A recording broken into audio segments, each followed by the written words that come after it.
Ever feel like you're doing this teaching thing alone? You don't have to be. Shared teaching is all about sharing the workload through the power of collaboration and teamwork. Together, we'll walk through all the difficult parts of teaching and learn how to streamline our processes, fine-tune our time management, and develop a more manageable workload. If that sounds like a dream come true to you, then welcome to the Shared Teaching Podcast. Let's share in the teaching to make those dreams a reality. Now here's today's Shared Teaching. Welcome back to the Shared Teaching Podcast. I'm your host, Susan, and this is episode number 2. And you are listening to my top 5 tips for streamlining your current online teaching practice. So I know some of you might have some ideas of what you want to do and what you've already started, and your district might really be pressuring you on some of those things that you have to do. I am very fortunate at this time to be with a district that is not requiring me to do daily videotaped lessons or showing up online virtually so many times a day or having office hours. So I have a lot more flexibility in what I'm wanting to teach. But hopefully, no matter where you're at or what your district is requiring of you, you'll be able to put at least a couple of these tips into practice. So to start, the first one is that I created a Google Slides document, which, if you don't know, is the Google version of PowerPoint. And I push this document out to my families through the Remind app every week. And so once a week, they receive their assignments through Remind. So to start with, the very first page of this Google Slides document just kind of says hi, it's your teacher, and here's my expectations. You are expected to still be learning and practicing your skills so you can become a better third grader for next year, which I teach second. And then the second slide is where I start to break it down by topic. So I believe my first slide after that introduction slide is a math slide. And so it just says Monday through Friday on it, and next to each day of the week is the assignment for that day. And I tried to keep it pretty simple. I try not to do any introduction of new topics, which I believe we might be rolling out next week. But for now, it's a throwback to what we were learning before we got sidetracked by coronavirus. So we use a program called Freckle, and Freckle allows us to push out assignments to the students, and then they can click on that and see what the teacher has assigned. So I do one of those if there's enough for the skill that I want to work on in math. Otherwise, I just tell them to work on their daily math facts practice through this Freckle app that my district also pays for. After that, I have sourced some YouTube videos, maybe a song that they should be listening to, and just easy things, right? And so the next slide is going to be the reading slide, and it's the same thing. What book were we going to be working on? We were studying different Cinderella fairy tales from around the world. So I found a copy of a YouTube video that someone had already done, and I put that in there, and I said, please listen to this. And then the assignment was to tell me the beginning, middle, and end of the story and about the characters and how it was similar to the original Cinderella story that we had watched in class before everything happened. And then I did a science slide. And again, the same process. Found a YouTube video that went over the concept that I wanted to teach. And then from there, I might have had a PDF about an activity they could do at home. They had to plan and design a toy that used a solid, liquid, and gas. And then I had a slide for writing. And writing, we were working on poetry. So they were to watch a YouTube video about how to make an acrostic poem and then try to make an acrostic poem. Another day, they had to watch another video about onomatopoeia and then they had to try to use some of those words in their own poem.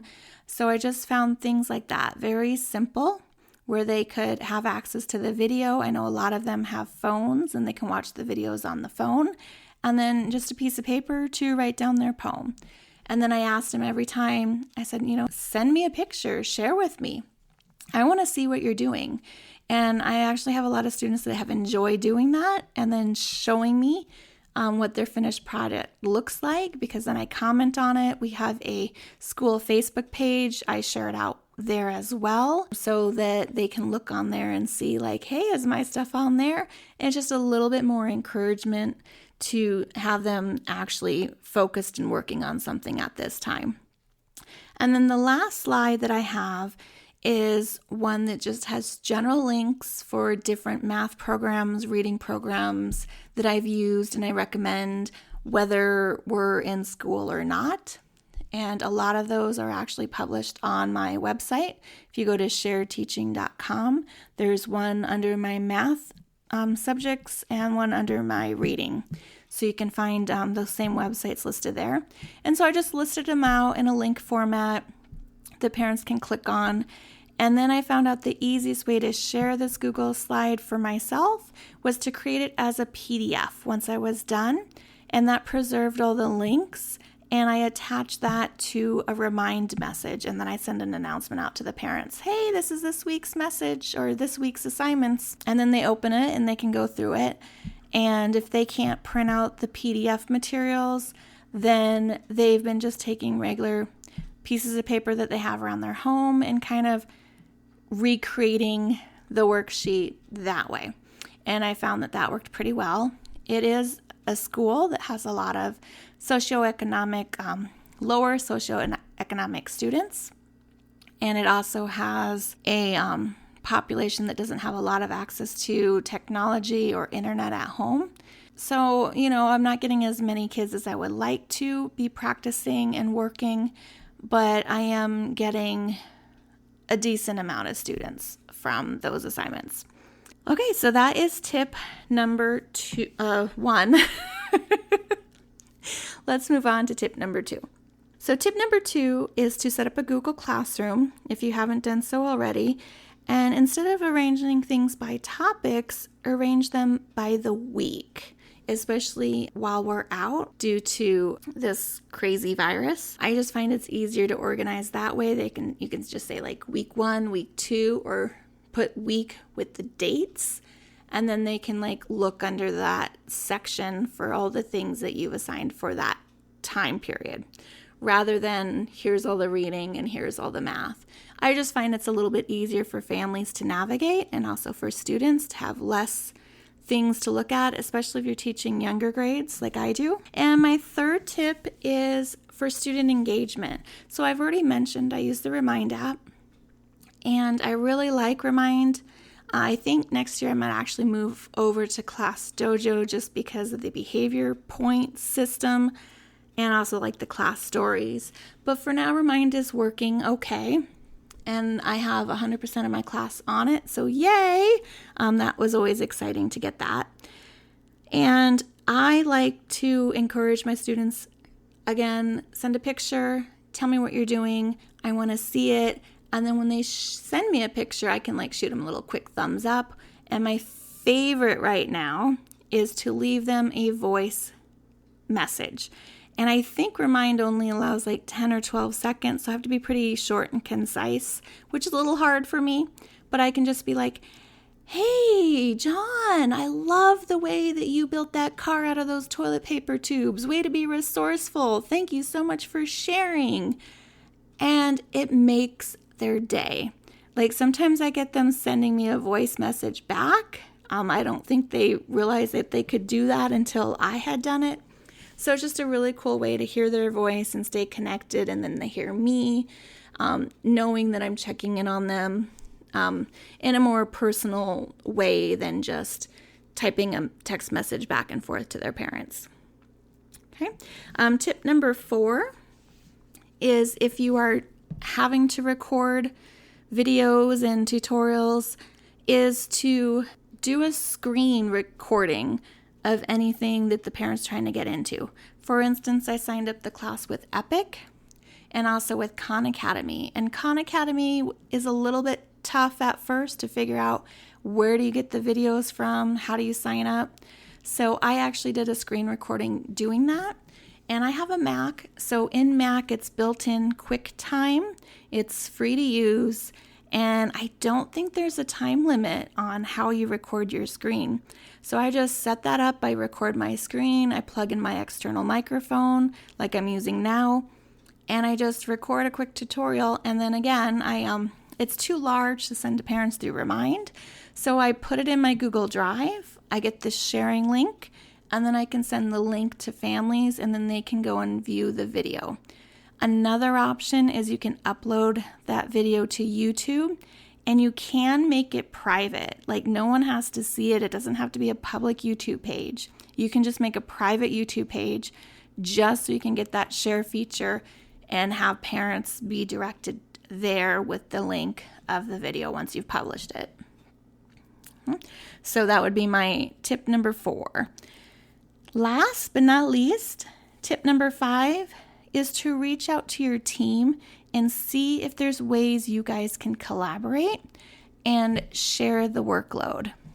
So shared teaching is all about trying to manage our time a little bit better. And the best way we can do that is by sharing and collaborating with other teachers, especially your team and especially at this time. So recently, just to give you an idea of what I did, is it was spring break. Well, it still is right now for me for a couple more days. And my principal was pretty adamant that we send out things for the students, even though it's our spring break. So I said, hey, team, I said, is there any way we can knock this out together and send them the same content, the same information? So we all just spend like 10 minutes on it. And it's done. We're not spending hours trying to source things and find things and send to a family. And for the most part, it worked pretty well.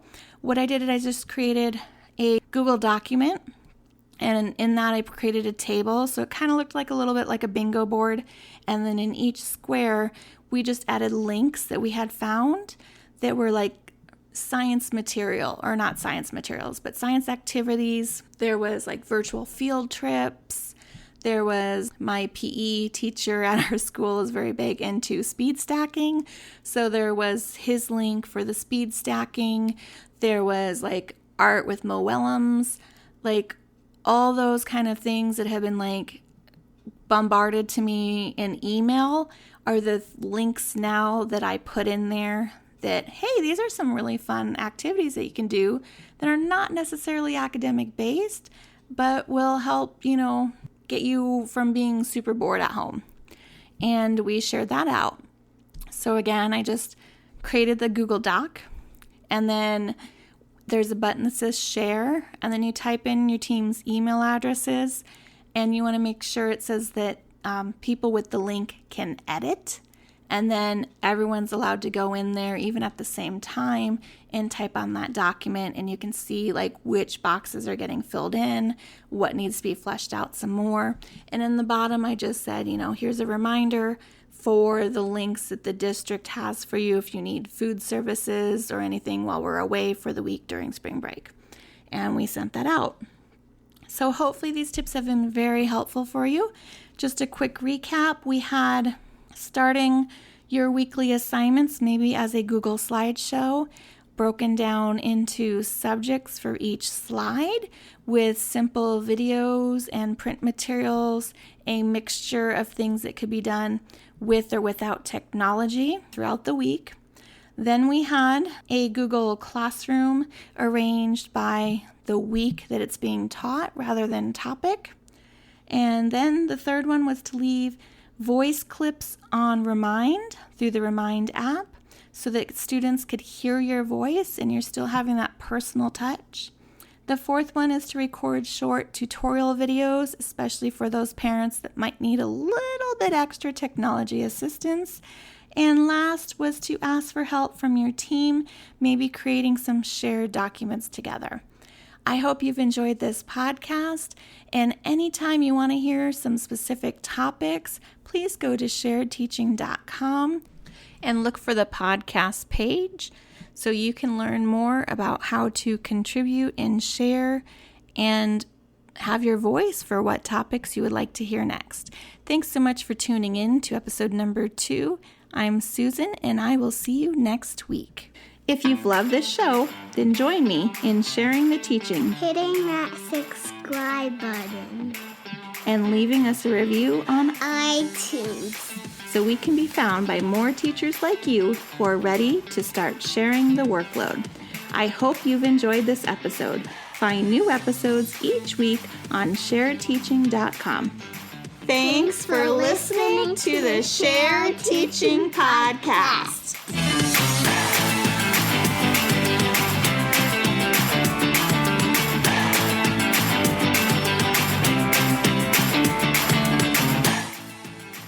Oh goodness, I don't even know. Leah,